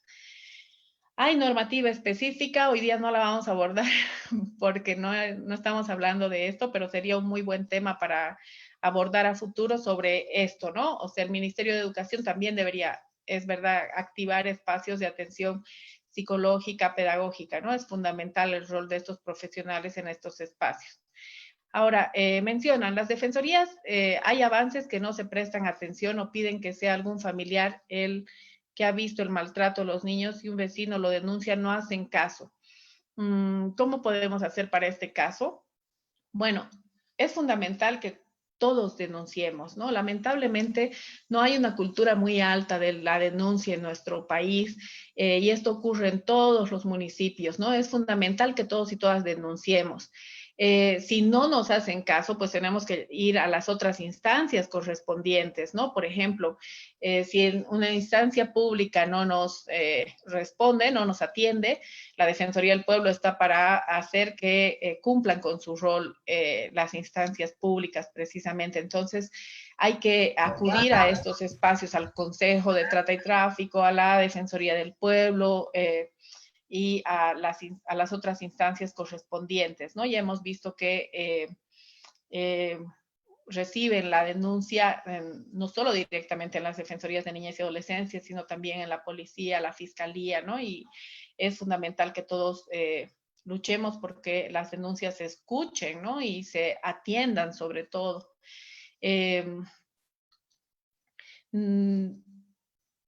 Hay otras preguntas. Bueno, algo que mencionaba, sí, quien intervino sobre la prevención en defensorías, intervino con algo muy importante, que es el hecho de que debería especializarse el personal. Lamentablemente, todos los municipios incumplen y las gobernaciones también incumplen con la atribución específica de institucionalización del personal que atiende a niñez y adolescencia. Es muy importante que se institucionalice al personal, que eso va a permitir la especialización del personal, ¿no? Y que no haya una rotación de personal por asuntos que no competen, ¿no? Entonces, es fundamental, ya no solo por el bienestar y el derecho del trabajo y de los trabajadores, sino sobre todo por el derecho de las niñas, niños y adolescentes que merecen y está definido, tienen el derecho de recibir una atención especializada, ¿no? En eso sí le doy toda la razón. Hay un alto nivel de rotación que debe terminar, ¿no? Es importante los niveles de institucionalización de personal para que sea personal especializado, conozca los detalles y pueda desarrollar la atención. Por la hora yo ya tengo que ir cerrando el espacio, sin embargo los invito a que el siguiente miércoles puedan participar. Vamos a estar con el protocolo de atención en Santa Cruz, que lo han hecho ya hace varios años, y vamos a poder continuar reflexionando. Pero quisiera responder a una última pregunta que hicieron, que me parece interesante, ¿no? Gracias por la pregunta en referencia a los retos de la ruta, ¿no? Preguntan cuáles serían los retos que encaran estas rutas, estos protocolos. Fíjate si es la señora que vende pan. Perdón, si pueden cerrar los micrófonos, por favor, todos. Yo creo que los retos son, el primero que deben consolidarse, fortalecerse los consejos departamentales contra la trata y tráfico. Y no hablo obviamente del de Santa Cruz en esta oportunidad, sino hablo de todos los consejos departamentales. Cada uno debe conocer su atribución normativa y cumplirla, ¿no? Yo creo que esas son las principales, los principales desafíos, ¿no? El cumplimiento de las atribuciones, conocer quién debe hacer qué y coordinar y articular. La prevención no se debe hacer desde una sola instancia. No la debe hacer solamente una institución, llámese gobierno departamental o municipal, deben hacerlo todas las instituciones llamadas por ley de una manera coordinada y articulada. Tenemos 7 minutos, 3 participantes han levantado la mano. Vamos a dar oportunidad a estas personas, por favor, para que se expresen y ya después vamos a cerrar. Por favor, Fabiola Ninosca levantó la mano. Tiene la palabra.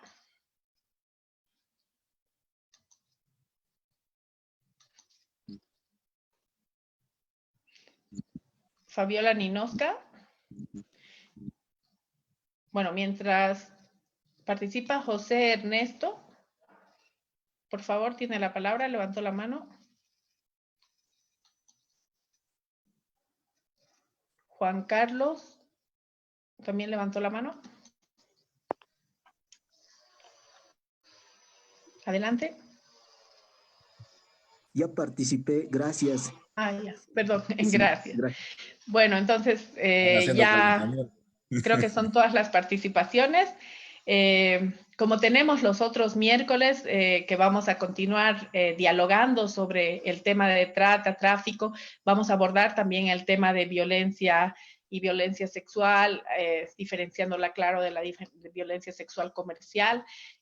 Vamos a poder desarrollar mayor información los siguientes miércoles, ¿no? Yo les invito, por favor, a que puedan participar el siguiente miércoles 8 de julio a las 3 de la tarde también. Estaremos con el doctor Celso Parada, que nos brindará la información sobre el protocolo de atención. Y vamos a poder entre todos continuar dialogando para ver cómo cada uno de nosotros, desde nuestro lugar de trabajo o desde nuestros hogares, podemos luchar contra la trata y tráfico de personas. Muchísimas gracias por su atención, por su tiempo, por haber acudido a este espacio. Desde la ONG Realidades y la Plataforma de Investigación e Información Especializada, estamos siempre atentos a poder compartir con ustedes todo el marco normativo y de rutas de atención correspondientes. Ahora, por favor, le voy a pedir al doctor Celso Parada que pueda hacer la clausura de este espacio hoy, pero recordando a todos que los esperamos el miércoles 8 a las 3 de la tarde y agradeciendo al gobierno departamental de Santa Cruz, al CEPAT, al responsable de trata y tráfico de personas, precisamente por haber hecho posible este espacio y haber promovido que lo podamos desarrollar. Doctor Celso, tiene la palabra, por favor, para cerrar el espacio. Gracias, Taí. Bueno, nos has hecho realmente una amplia explicación de todo lo que significa, digamos, toda esta ruta de intervención para la atención de niñas y adolescentes víctimas de trata y tráfico de personas y delitos conexos. Yo estaré el próximo miércoles hablándoles del protocolo especializado de atención prioritaria a víctimas y sobrevivientes de trata y tráfico de personas. Entonces esperamos contar con esta masiva concurrencia que hemos tenido tanto en el Zoom como en el Facebook. Muchas gracias a todos los participantes y gracias a vos también, Taí, por tu aporte. Muchas gracias. Para nosotros es un gusto. Hasta el próximo miércoles. Muchas gracias.